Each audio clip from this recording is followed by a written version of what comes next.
Smart saving plan తో మీ ఆత్మీయులకు ఉజ్వలమైన సురక్షితమైన జీవితం అందించండి. టాటా ఏఏతో ఇది సాధ్యం.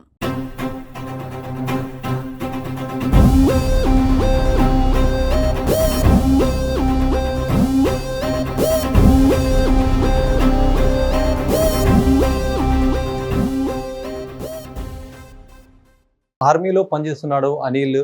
వాళ్ళ ఫ్యామిలీ సైతం కూడా ఇప్పుడు ఎందుకంటే యుద్ధ వాతావరణం నెలకొన్నటువంటి సిచ్యువేషన్లో అక్కడి నుంచి ఆ స్వగ్రామంకి వచ్చారు. అనిల్ వాళ్ళ ఆ ఫ్యామిలీ, వాళ్ళ భార్య ఉంది, వాళ్ళ పిల్లలు సైతం కూడా తీసుకొని వచ్చారు. మాట్లాడదాం అక్కడ ఎట్లాంటి సిచ్యువేషన్స్ ఉంది, మరి అనిల్ ఏమనుకుంటున్నారు, వీళ్ళ ఏమనుకుంటున్నారో తెలుసుకుందాం. ఇట్లా మొత్తం కూడా ఇప్పుడైతే ప్రస్తుతం ఒక యుద్ధ వాతావరణం అయితే నెలకొంది. మరి మీరు ఎప్పుడు అక్కడి నుంచి వచ్చారు? నేను వచ్చి 1 డే అవుతుంది. నిన్న నైట్లో 1 o'clock వచ్చిన పఠాన్కోట్ నుంచి. నేను 8కి నైట్కి అట్లా వెళ్ళిన. అక్కడ నుంచి స్టార్ట్ అయిన అనమాట. అక్కడ ఏంటంటే మా ఆయన లెక్క 10 days అయిపోయింది మాతోని. ఆయన ఎక్కడికి తీసుకెళ్ళినా కూడా మాకు తెలియదు. యూనిట్ అంటే చెప్పదన్నమాట, ఎక్కడ తీసుకెళ్తులు ఏంటి ఏం జరుగుతుంది కూడా మాకు తెలియదు. వాళ్ళు 10 days బ్యాక్ ఫోన్ ఆఫ్ చేసేసి ఇక్కడ పెట్టేసి కోటర్లో మాకే ఇచ్చేసి వెళ్ళేళ్ళు. అయితే మా హస్బెండ్ ఏమన్నాడంటే, నేను ఒక లాక్ తీసుకెళ్తా, నువ్వు ఒక లాక్ తీసుకెళ్ళి, ఫోన్ మాత్రం ఇక్కడే ఉండని, అక్కడ అవైలబుల్ లేదు ఫోను అని చెప్పేసి వెళ్ళిండు. వెళ్ళేటప్పుడు బాగా అనిపించింది. ఏంటంటే ఆయన వస్తాడు కావచ్చు, 2 times అట్లనే తీసుకెళ్ళిండు అన్నమాట. ఒక వెళ్ళిళ్ళు వచ్చిళ్ళు, అలాగే వస్తాడు అనుకున్నా, రాలేడు. వచ్చేటప్పుడు కూడా చూసిన ఫోన్ అన్నా చేస్తాడు కావచ్చు అని, రాలేడు. వేరే వాళ్ళతో బుక్ చేయించుకొని ఆ పిల్లల్ని తీసుకుని నేను ఒక్కదాన్ని వచ్చినమాట. హిందీ కూడా సరిగ్గా రాదు, కానీ కాస్త వచ్చినా కానీ అక్కడ అటాక్స్ అయినాయి కదా, బాంబు బ్లాస్ట్ కాగానే ఎట్లనో. మళ్ళీ పిల్లలు ఉన్నారు కదా, అందుకే అక్కడ అంటే నైట్ టైంలో 6 o'clockకి లైట్ తీసేస్తారు, మార్నింగ్ 6:30 వరకు ఇవ్వరు. ఇప్పుడు యుద్ధ వాతావరణం నడుస్తుంది కాబట్టి అక్కడ కొన్ని సైరన్స్ పెట్టి ఇప్పుడు అక్కడ ఏంటంటే వాళ్ళు డ్రిల్ చేపిస్తారు. 6 o'clockకి లైట్ ఆఫ్. మనకు ఇది సింధు అది మిషన్ చేశారు కదా మంగళవారం రోజు, ఆ రోజైతే మాకు నైట్ అసలు నిద్రనే లేదు. అంటే అది అవుతుందని కూడా మాకు తెలియదు కదా. మళ్ళీ అక్కడ దగ్గర అనమాట కటువా, పఠాన్కోట్, బసోలి లైనే ఉంటుంది అనమాట. మేము బసోలీలో ఉంటాం, అది మొత్తం ఆర్మీ క్వార్టర్స్కి మాత్రమే. అక్కడే ఉంటాం. అక్కడ ఉంటే వాళ్ళు ఏంటంటే మాకు చెప్పలే, అంటే ఇట్లా జరుగుతుంది అని. నైట్ మొత్తం 6 నుంచి ఇంకా టైట్ చేసిళ్ళు అనమాట. బయటకి ఎటు వెళ్ళని ఇవ్వలేరు, ఏం చేయలేరు. నైట్ డ్రిల్ 8కి పిల్లల్ని తీసుకొని వెళ్ళామన్నమాట. సిఓ సార్, బీసీ వాళ్ళు ఉంటారు అన్నమాట. అక్కడ వచ్చేసి ఏం చెప్పిందంటే, ఇది ప్రాక్టీస్ మాత్రమే, ఏం జరగదు, మీ హస్బెండ్స్ ఇక్కడ లేరు కదా, ఎమర్జెన్సీ ఏమన్నా అవసరం ఉంటే ఇట్లా చేయొచ్చు, నైట్లో భయపడాల్సిన అవసరం లేదు. సైరన్ మోగానే ఫస్ట్ మీరు చేసేది 2 లీటర్ల వాటరు, బిస్కెట్ ప్యాకెట్స్, అట్లా ఎమర్జెన్సీ కిట్ మాత్రం రెడీ ఉంచుకోండి. ఒకవేళ ఆ సైరన్ మోగిన తర్వాత మీరు వెంటనే వెళ్ళాలి బయటకి. ఇక అట్లా ఒక 2 times బయటకి వెళ్ళాలమ్మా, ఇంట్లో ఇల్లు వదిలేసేయాలి. ఎందుకంటే మాది అక్కడ బసోలి అనేది జమ్మూ కాశ్మీర్ 10 kilometers దూరం. అక్కడ నుంచి ఏంటంటే మనకు సింధు అయింది అది కన్నా ముందు ఇది అంతా జరిగింది కదా, అక్కడ పహల్గామ్లో ఉగ్రదాడి జరిగింది కదా. అది తర్వాత ఉగ్రవాదులు 4 members బసోలీలో స్టే చేసిళ్ళు అనమాట. అక్కడ ముస్లిం ఫ్యామిలీస్ ఉన్నాయి కొన్ని. అక్కడ వాళ్ళు స్టే చేసిళ్ళు ఏంటంటే, బయటకు ఇన్ఫర్మేషన్ ఇవ్వద్దు, మాకు ఫుడ్ మాత్రం వండి పెట్టండి అని. అక్కడ ఆ విషయం చేసిన తర్వాత మొత్తం ఆర్మీ టైట్ చేసింది. మొత్తం వెతికిళ్ళు కానీ ఎవరు దొరకలేరు. వాళ్ళే కొన్ని షూస్ కొన్ని తినేటివి అవి మాత్రం అవి కొన్ని దొరికాయి అనమాట. పాకిస్తాన్ నుంచి చేసుకున్న ఐటమ్స్ కనిపిస్తాయి కదా అవి ప్యాకేజ్తోని, అట్లాంటి వాటితోని వాళ్ళే అని కన్ఫర్మ్ చేసిళ్ళు. అక్కడ ఉన్న వాళ్ళు కొంతమంది ఎవరో వచ్చిళ్ళు, టెర్రరిస్టులు అంటే 4-5 members ఉన్నారు కదా, అట్లనే ఆ ఏరియా మొత్తం టైట్ చేసిళ్ళు అనమాట. ఇక తర్వాత ఆ రోజు సింధు ఆ నైట్ ట్యూస్డే రోజు అయింది Sindhu night operation Sindoor. Tuesday రోజు నైట్లో అయింది అది. ఆ రోజు మాకేందంటే మాకు తెలియదు. 11:30 ఆ టైంలో పిల్లలను తీసేసుకొని రావాలని 8:30కి మీటింగ్ పెట్టి సిఓ సార్ వాళ్ళు చెప్పిళ్ళు. ఇక వెళ్ళి వచ్చేసి అంటే డైలీ డ్రిల్ చేపిస్తుళ్ళు ఈ టైంలో. అట్లనే కావచ్చని మేము అనుకున్నాము. ఇక పిల్లలకు కొంచెం ఫుడ్ తినే పెట్టేసి ఇక సైరన్ మోగింది. 11:30 అట్లా అయింది, సైరన్ మోగింది.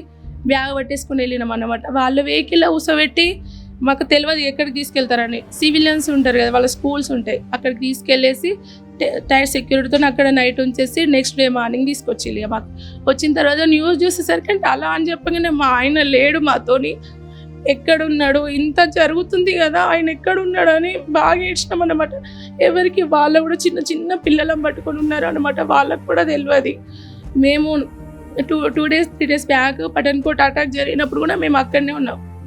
పఠాన్కోట్లో బాంబ్ బ్లాస్ట్ కాగానే మా కోటలో కొన్ని షేక్ అయినాయి అనమాట. కొంచెం దగ్గరనే ఉంటుంది కదా, కింద సైడ్ ఉన్నాం, మేము కొంచెం లోపలకనే ఉంటాం. అక్కడ షేక్ కాలే, కొంచెం షేక్ అయినాయన్నమాట.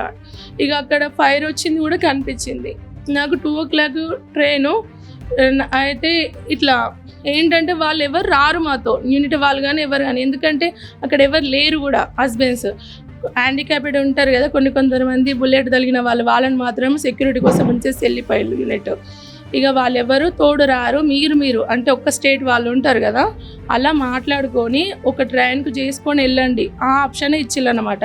15 days టైం ఇచ్చిల్లు యూనిట్కి ఖాళీ చేయనీకి. మేమేమనుకున్నామంటే మా హస్బెండ్ లేడు కదా, మేము ఎట్లా వెళ్ళాలి, ఆయన వస్తాడు కావచ్చు అని మేము వెళ్ళలే లాస్ట్ మినిట్ దాకా. వాళ్ళు ఏమన్నారంటే మీకు మొన్నటి నుంచి చెప్తున్నా మీరు వెళ్ళలేరు. అలానే సిలిగా వచ్చేటప్పుడు నేను ఒక్కదాన్నే వచ్చిన అన్నమాట. ఆ ఫైరింగ్ స్టార్ట్ అయింది. ఒక అన్న తెలుగు వాళ్ళు ఏంటంటే యూనిట్ కాదు, వాళ్ళ వర్క్ షాప్. ఆయన కొంచెం హెల్ప్ చేసిండు అక్కడ, కొంచెం మమ్మల్ని స్టేషన్ వరకు దిగపెట్టిండు అనమాట. ఆయనతో వచ్చే నైట్లో కూడా ఫుల్ ఫైరింగ్. ఆ నైట్ బాగా అటాక్స్ కూడా అయినాయి కదా పఠాన్కోట్లో. అక్కడ ఆ రోడ్ నుంచి వచ్చామన్నమాట. ఎక్కడ లైట్లు లేవు, ఏం లేవు. ట్రైన్ కూడా రైల్వే స్టేషన్ ఫుల్ ఆఫ్, అన్ని కరెంట్ అన్నీ ఆఫ్ చేసేసిండ్రు. బయట కాసేపు కూర్చున్నాము, ఏమో వచ్చి ట్రైన్కి కూడా అటాక్ చేస్తే ట్రైన్ వచ్చిన తర్వాత వెళ్దామని. తర్వాత టైంకు రాలేదు ట్రైన్ కూడా, 2 hours లేట్ వచ్చింది. ఎక్కేసి వచ్చిన పిల్లలని తీసుకొని ఏం కూడా తీసుకురాకుండా. ఒకటి చెప్పండి, ఇప్పుడు చాలా మొత్తం దేశం మొత్తం కూడా ఇప్పుడు మీరు ఒకరు ఎంత భయపడుతున్నారో, దేశం కూడా ఒక టైంలో అట్లా ప్రజలు రక్షణగా ప్రజలందరూ కూడా హ్యాపీగా ఉండాలంటే బార్డర్లో ఉన్నటువంటి సైన్యమే వీళ్ళకి మొత్తం కూడా హాయిగా పడుకోబెట్టే విధంగా వాళ్ళు మేల్కుంటారు, ప్రశాంతంగా మనం అందరం పడుకుంటాం. అట్లాంటి సిచ్యువేషన్లో మీ ఆయన ఇప్పుడు ఫైట్ చేస్తున్నాడు, దేశం కోసం పోరాడుతున్నాడు, మీకు ఎట్లా అనిపిస్తుంది? చాలా గర్వంగా అనిపిస్తుంది. నేను ఒక సైడు ఏంటంటే ఈ అవకాశం అందరికీ రాదు దేశం కోసం కాబట్టి. మా ఆయన మళ్ళీ ఆర్మీ అంటే ఏంటంటే ఈ టైంలో తెలుస్తుంది. నేను డైలీ చూసే వాళ్ళని ఏంటంటే గన్స్ తీసుకెళ్తుండో ఇంతే ఆర్మీ అని అనుకున్నా. కానీ ఈ 15 days 20 days నుంచి ఆర్మీ అంటే ఏందనేది నాకు కూడా అర్థమైంది. ఆయన ఒకటే మాట నాకు చెప్పిండు, పిల్లలను చేతిలో పెట్టేసి ఏమన్నాడంటే, నాకు ఫస్ట్ దేశం, తర్వాత నువ్వు నేనన్నా రిటైర్మెంట్ తీసేసుకోవద్దు, ఇట్లా అవుతున్నాను నేను, ఆ భయంలో ఉంటుంది కదన్నా, వద్దు ఇంత అవుతుంది, ఎందుకంటే నైట్లో ఏమవుతుందో. ఇప్పుడు నేను ఆయనకు ఒకటే మాట చెప్పిన, రాత్రికి ఒకసారి ప్రతినొక్కసారి ఫోన్ చేయు అని. ఎందుకంటే అది అట్లుంది కదన్నా, నైట్ ఏమవుతుందో మార్నింగ్ ఏ న్యూస్ ఇనాల్లో కూడా తెలుస్తలేదు కదా. ఆ టైంలో ఇట్లా చెప్పిన ఆయనకు ఒక 2 times వేసిండు అనమాట. నంబర్ ఇచ్చేసిండంటే మెసేజ్ మాత్రం చెయ్యు ఆ నంబర్కి అని. తర్వాత ఆ నెంబర్ కూడా ఆఫే ఉంది. ఇక ఆయనకు నేను వచ్చిన సంగతి కూడా తెలియదు. 2 days బ్యాక్ అంటే వెళ్తా నేను ఈ డేట్ కానీ ఆ మెసేజ్ చేస్తే ఒక్కసారి మాట్లాడిండు అనమాట. జాగ్రత్త పిల్లలు, ఇక్కడ టెన్షన్ పడకు, అక్కడ నుంచి డైరెక్ట్ ట్రైనే కదా, ఎవరైనా ఏదైనా ఇచ్చినా తీసుకో, తినేసి వెళ్ళిపో, ఇట్లా ఏది తీసుకురాలే అన్న పిల్లలకు కూడా ఫుడ్ కాస్త వాళ్ళకి తినబెట్టేసి, ఎందుకంటే ఏమవుతుందో అట్లా వచ్చేసిన అన్నమాట. హ్యాపీగా ఉంది. ఆయన దేశం కోసం అందరికీ ఛాన్స్ రాదు. వారనేది ఇప్పుడు ఎన్ని ఇయర్స్ బ్యాక్ అయింది, ఇప్పుడు అవుతుంది. అది నాకు గర్వంగా ఉంది. కానీ ఒక సైడ్ భయం కూడా ఉంది, ఏం జరుగుతుంది. ఎందుకంటే మెయిన్ అక్కడ గన్నర్సే ఉందన్నమాట. తర్వాత వాళ్ళు తక్కువ ర్యాంక్ ఉన్న వాళ్ళని కొంచెం వెనుక అన్నమాట. ఈయన జమ్మూ దాటేసి వెళ్ళిండా అని 3 days బ్యాక్ చెప్పింది, 3-4 days బ్యాక్ ఒకసారి మెసేజ్ చేసినప్పుడు లాస్ట్ వచ్చేటప్పుడు చెప్పిండు అనమాట. ఇప్పుడు ఆయన ఎక్కడ ఉన్నాడో కూడా తెలియదు మాకు. గర్వంగా ఉంది కానీ కొంచెం బాధ కూడా ఉందన్న. 2 అన్న, కొడుకు బిడ్డ. ఒకడు 1st class LKG అక్కడ ఆర్మీ స్కూల్లో చదువుకుంటారనమాట. వాడు కటువలో చదువుకుంటాడు. ఇది అక్కడే యూనిట్లోనే ఉంటుంది ఆర్మీ స్కూల్, అక్కడ చదువుకుంటుంది. వాడు కటువలో చదువుకుంటాడు. ఇక స్కూల్ ప్రతిరోజు మాత్రం నార్మల్ గా సేమ్ టైమ్స్ అంటే మార్నింగ్ వెళ్ళేసి ఈవినింగ్ మీ సార్ వచ్చేస్తాడు అన్న. అక్కడ ఏంటంటే ఆయన అవల్దారు కదా, వాళ్ళకి కొన్ని ఇన్ఛార్జ్ కూడా ఇస్తారన్నమాట. ఆయనకు ఇట్లా అన్ని క్వార్టర్ చూసుకోవడానికి, ఏదన్నా రిపేర్స్ ఉంటే అట్లాంటివి కూడా ఇస్తారు. మళ్ళీ డైలీ పొద్దున్న డ్యూటీ కూడా ఉంటుంది. డ్యూటీకి వెళ్ళేసి ఈవినింగ్ వచ్చేస్తాడు. అట్లా నైట్ డ్యూటీలు కూడా ఉంటాయి. 2 daysకి ఒకసారి నైట్ రెస్ట్ ఇస్తారు. అట్లా ఉంటాయి అన్న అక్కడ. నైట్ కాగానే కొన్ని సౌండ్లు కూడా మొత్తం మిస్సైల్స్, డ్రోన్స్ కూడా వస్తుండే అని చెప్పేసి 4-5 రోజుల క్రితం అయితే బాగా టెన్షన్ వాతావరణం అయితే ఉండే. అన్న మేము అందరం కోటర్ అని కాల్ చేసినామా, కటువ అటాక్ అయిన నెక్స్ట్ డే నైట్ 159 యూనిట్ మీద 2 డోన్లు అన్నమాట విడిసబెట్టిళ్ళు. ఎందుకంటే ఇప్పుడు మనము ఈ ఆపరేషన్ సింధు ద్వారా వాళ్ళ ఫ్యామిలీస్ 10 మెంబర్స్ చనిపోయింది కదా, ఉగ్రవాది ఫ్యామిలీ. ఆయన అంటే యూనిట్ ద్వారా ఏం తెలిసిందంటే వాళ్ళ ఫ్యామిలీనే టార్గెట్ చేద్దాము అని, ఆర్మీ ఫ్యామిలీస్. మళ్ళా 162 అనేది మన పక్కన ఉంటుంది అన్నమాట. మన నార్త్ వాళ్ళు 159 మా యూనిట్, అలా నార్త్ అండ్ మిక్స్ ఉంటుంది. 162 అనేది మొత్తం మన తెలుగు వాళ్ళే ఉంటారు అలా. అది మాత్రం ముందే ఖాళీ చేయించేసిళ్ళు. ఎందుకంటే అట్లా ఉగ్రవాదులు వచ్చిళ్ళు అన్నారు చూడండి అన్న, అక్కడ నుంచి వచ్చినప్పుడు అది జరిగింది ఆ కోటర్ ముందర అన్నమాట. ఫుడ్ వండించుకొని తిన్నారు అని అట్లా. అందుకని కోటర్లని ఖాళీ చేపించేసి ఎవ్వరు లేరు ఇక్కడ. అక్కడ అన్ని సామాన్లు అక్కడనే ఇటు పెట్టేసి ఖాళీ కొన్ని బట్టలు తీసుకొని మాత్రము వచ్చేసినాం. ఎట్లా వచ్చినామో కూడా తెలియదు అన్న అక్కడ నుంచి. ఎట్లా అమ్మ, మీ ఆయన మీకు ఏమని చెప్పేవాడు ఇంత ముందు కూడా? అంటే ఇలా అసలు ఆర్మీలో చాలా మంది పోవాలనుకుంటారు కానీ కొన్ని వెళ్ళడానికి కూడా అట్లాంటి అవకాశం కూడా రాదు. మరి పేరెంట్స్ సపోర్ట్ కావాలి అంటే మీ సార్ అక్కడికి వెళ్ళిన తర్వాత మ్యారేజ్ అయింది? అవునన్న, మాది 2015లో మ్యారేజ్ అయింది. ఆయన తర్వాత నేను వెళ్ళలేను. ఆయన జమ్మూ కాశ్మీర్లోనే 5 years చేసిండు అనమాట. అక్కడ మళ్ళీ అస్సాంలో 2 years 3 years అట్లా చేసిండు. అప్పుడు ఆ టైంలో నేను వెళ్ళలే. ఇక్కడ ఉన్న అత్తమ్మ వాళ్ళ మామయ్యతోనే ఉన్నా. ఇప్పుడు నేను వెళ్ళి 2 years అయింది అంతే అన్న. అంతకుముందు నాకు అసలు ఎక్కడికి నేను తీసుకెళ్ళలేడు ఆయన. ఎందుకంటే టైట్ ఆయన బాగా డేంజర్ ప్లేస్లోనే ఎక్కువ చేసిండు. అనిల్ వాళ్ళ అక్క వాళ్ళు ఉన్నారు, కుటుంబ సభ్యులు, మాట్లాడదాం. ఎట్లా అమ్మా, మీ తమ్ముడు దేశంలో ఉన్నారు, సేవ చేస్తున్నారు, మొత్తం ప్రజలందరూ కూడా ఇప్పుడు హ్యాపీగా ఉన్నటువంటి పరిస్థితి. ఎందుకంటే సైనికులు ముందుంటున్నారు కాబట్టి ప్రతి ఒక్కరు కూడా హ్యాపీగా ఉంటున్నారు. ఎట్లా అనిపిస్తుంది అక్కడ? మీకు ఏం అనుభవాలు ఉన్నాయి, ఏం చెప్తున్నారు? తమ్ముడికి బాగా ఇంట్రెస్ట్ జాబ్. అప్పుడు నాన్న ఫారెన్లో ఉండే, వాళ్ళకి ఇష్టం లేదు. అప్పుడు మేము ఎంకరేజ్ చేసినాం పంపించడానికి. ఆయన ఇష్టపూర్వకంగా వెళ్ళిండు. అప్పుడు ఆయన వెళ్ళడానికి కొంచెం హెల్ప్ చేసినాం మేము కూడా. ఆయనకు జాబ్ వచ్చిన 3-4 yearsకి పెళ్ళయింది. ఈమె కూడా అబ్జెక్షన్ ఏం చెప్పలేదు ఆర్మీ అంటే. ఇక నాన్న వాళ్ళకు కూడా ఎక్కువ టెన్షన్ లేకుండే. కానీ రోజులు గడుస్తున్న కొద్దీ వాళ్ళు కూడా కొంచెం ధైర్యంగా ఉండడం మొదలు పెట్టిండ్రు. మాకేంటంటే ఏదైనా ఫైర్ అవుతుంది అంటే కొంచెం భయపడే వాళ్ళం. కానీ తమ్ముడు ఏం చెప్పకపోతుండే ఇక్కడ ఏం జరిగినా. కానీ ఇప్పుడు కొంచెం టెన్షన్ పడుతున్నారు వాళ్ళు. అమ్మ వాళ్ళం మేము చూసుకునే వాళ్ళం, బారా పిల్లని తీసుకొని వెళ్ళిండ్రు. ఇప్పుడు ఈమె ఎట్లా వచ్చిందంటే ఈమె చాలా గ్రేటు. ఈమె చాలా సపోర్టు ఆయనకి. ఆయన ధైర్యం అంటే వీళ్ళు ఎట్లా వచ్చిరో కూడా ఆయనకు తెలియదు. ఒకటే నా పిల్లల భార్యని ఇంటికాడ అప్పచెప్పాలన్నది ఆయనకు కొంచెం. ఇంటి దాకా వీళ్ళనైనా పంపించగలిగితే పో అన్నట్టు ఆయనకు ఉండే. వీళ్ళు వచ్చేసిండ్రు. ఇప్పుడు అతను ఎక్కడ ఉన్నదో భార్య పిల్లలకు కానీ అమ్మ నాన్న వాళ్ళకి కానీ మాకు కానీ తెలీదు. అతను ఫోన్ చేస్తే చెప్తే ఎక్కడున్నాడో కొంచెం క్లారిటీ మాకు, లేకపోతే లేదు. కాకపోతే మా తమ్ముడు అక్కడ ఉన్నందుకైతే మాకు చాలా అంటే చాలా గర్వంగా ఉంది. ఉన్న ఒక్కతనే కూడా జాబ్లో ఉన్నారంటే మాకు చెప్పుకోవడానికి చాలా గర్వంగా ఉంది. అతనికి ఒక 1.5 అయితే రిటైర్మెంట్ వస్తుంది. సో మేము హ్యాపీ. వాళ్ళని కూడా మేము చూసుకోవడానికి సపోర్ట్ చేయడానికి మా తరఫు నుంచి ఎలాంటి ఇవి లేవు.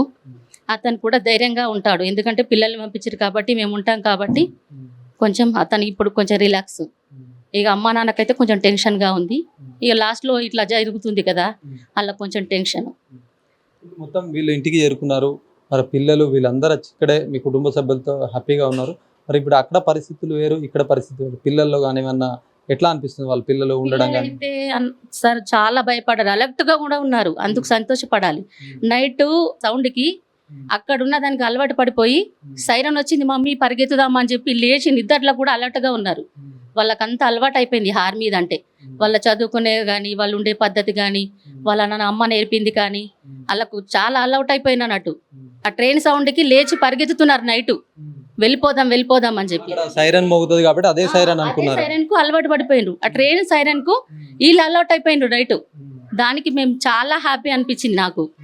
అంత భయంలో ఉన్నా కూడా లేచి పరిగెత్తడానికి కరెక్ట్ టైంకి అంత అలౌట్గా ఉన్నారు వాళ్ళు. వీళ్ళని వదిలేసి 15 days అవుతుంది. పాపం ఈమె ఎట్లా నెట్టుకు వచ్చిందో తెలియదు కానీ భయపడుతూ వచ్చేసింది అక్కడి నుంచి. ఇంటి వరకు వచ్చిందాక కొంచెం టెన్షన్ గాను. ఇంటికి వచ్చిన 2 days వరకు ఆయనకు తెలియదు ఇంటికి చేరిన విషయం. మెసేజ్ పెట్టిన తర్వాత ఫోన్ వస్తే రాత్రి చెప్పినాం అనమాట ఇంటికి వచ్చిర్రని. సో ఇప్పుడు కొంచెం తమ్ముడికి ధైర్యం, పిల్లలు భార్య ఇంటికైతే చేరిండ్రు. ఇప్పుడు నాకు ఎట్లా ఉన్నా పర్వాలేదు, ఇక తనకు తాన్ని చూసుకోవచ్చు, టెన్షన్ లేదు, అమ్మ నాన్నకు ఆమె అయితే ఉంది కదా అన్నట్టుగా. ఆమె కూడా అమ్మ నాన్న చాలా బాగా చూసుకుంటుంది, మమ్మల్ని కూడా. So happy. తమ్ముడు అక్కడ ఉన్నందుకు చాలా హ్యాపీ. మేము ఫుల్ సపోర్ట్ తమ్ముడికి, అప్పుడు ఇప్పుడు ఎప్పుడైనా. మిగతా వాళ్ళకి ఏ పొజిషన్ ఉందో తెలియదు కానీ తమ్ముడికి తొందరగా పోస్టింగ్ కూడా ఎక్కువ పెంచుకోవడము, గన్ మ్యాన్ కాబట్టి ముందుకెళ్ళడము తమ్ముడికి ఎక్కువగా ఉంటుంది.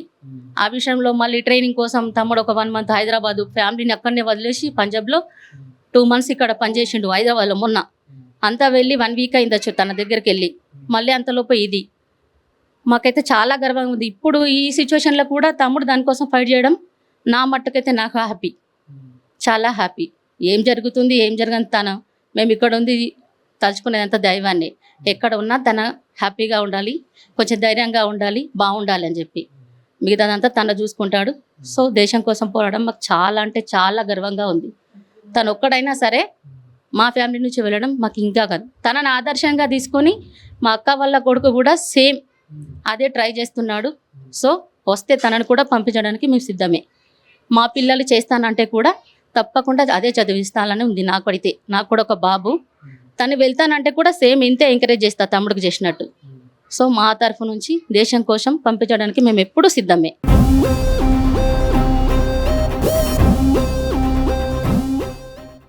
ఎన్నో క్లాస్? ఫస్ట్ క్లాసా? నువ్వు ఇన్ని రోజులు ఎక్కడున్నావు? పంజాబ్. ఏ ఊర్లో ఉన్నావు? నీకు అక్కడ ఏమన్నా సౌండ్స్ వినిపించినాయా? ఏం సౌండ్స్ వినిపించినాయి? బాంబు. అక్కడ మొత్తం చీకటి ఉంటుండే, సాయంత్రం కాగానే లైట్స్ ఆఫ్ చేసేవాళ్ళ? అవును.